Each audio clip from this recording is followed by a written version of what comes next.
With earnings due out after the market closes on Wednesday, are we about to see the Facebook stock price move out yet again to fresh all-time highs? Hello, I'm David Jones. I've been a technical analyst in financial markets for almost 25 years, and this is our YouTube channel dedicated to US stocks. I thought we'd take a look ahead to Facebook. Their fourth quarter and full year earnings are out after the market closes on Wednesday night. We've seen a great performance by the shares, up by more than 10% since the last earnings came out. So what we'll do in this video, we'll jump on, have a quick look at what's happened since the last earnings. I'll come back, talk a bit more about what to expect this time round and the big levels to watch.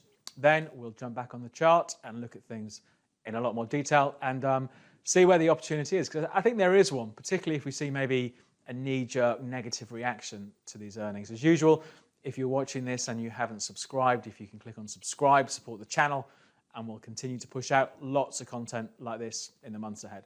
Let's catch up with what happened to the Facebook share price since those earnings back in October. So here's a quick look at Facebook since their last earnings. So last earnings were at end of October when the share price was trading around, 190, 192 a share, that sort of level. And you can see since then, now they beat earnings expectations last time. The general market has been higher anyway. Facebook has pushed higher as well, pushing out to, take a look at the bigger view, fresh all-time highs, just about scraping past that old high from July 2018. I'll talk a bit more about what the market's expecting from Facebook when these earnings come out. Then we'll come back, look at this in a lot more detail. We'll go back onto that in a couple of minutes, but let's talk a bit more about these Facebook earnings. Of course, it's not just Facebook. The company also owns WhatsApp and Instagram. In the earnings last time round, end of October, the market was expecting something like $1.99 in terms of earnings per share. It beat that with earnings coming in at $2.12.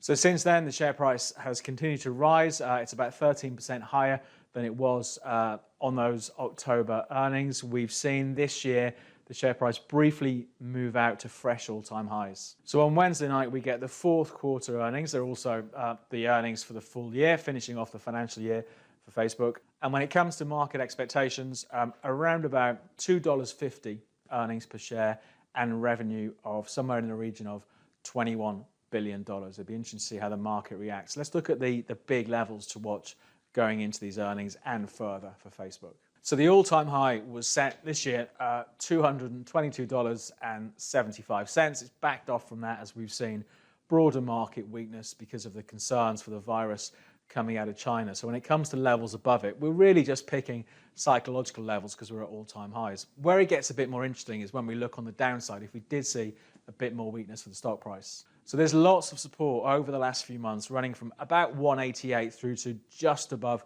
$200. So I think if we saw the share price take a bit of a dip, the potential there is for a bounce and possibly a look back at these all-time highs. Let's take a look again, though, at this chart in a lot more detail and see where the opportunity could be.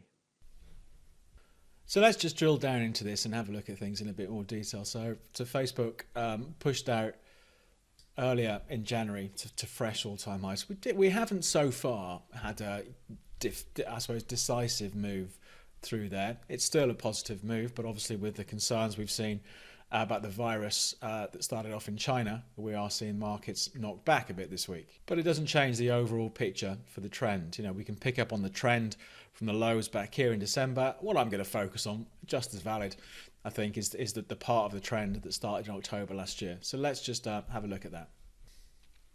So we've got a pretty solid trend over the last almost 4 months now.